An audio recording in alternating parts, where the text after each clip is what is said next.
নবদ্বীপে গিয়ে আমার আরেকটা বড় প্রাপ্তি ছিল হচ্ছে, যখন আমি সমাজবাড়িতে এই আরাত্রিক দর্শন করছিলাম, কি অপূর্ব ভঙ্গিমায় এই আরাত্রিক সম্পাদনা করা হচ্ছে, বা আমরা যদি বলি আরতি, যাই বলে থাকি না কেন, কি অপূর্ব সেই দৃশ্য।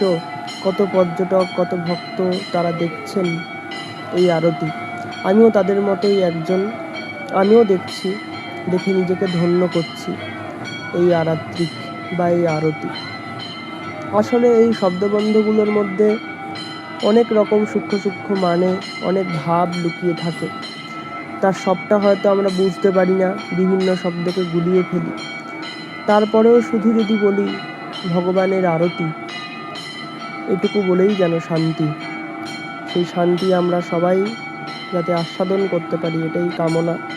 আর দেখো, এই যে ভক্তরা সবাই, কেউ ছবি তুলছে, কেউ বা ভিডিও করছে, কেউ হাতে তালি দিয়ে হরিনাম, হরে কৃষ্ণ মহামন্ত্র সেটি বলছে, এবং একই সাথে তখন কিন্তু আরাত্রিক হচ্ছে। আর দেখো, আরাত্রিক শেষে প্রসাদী শঙ্খের যে জল, সেই জল সমস্ত ভক্তবৃন্দ যাতে পায়, তাদের জীবনে শান্তি নেমে আসে, তাদের পাপ বিনাশ হয়, সেই জন্য ছিটিয়ে দেওয়া হচ্ছে।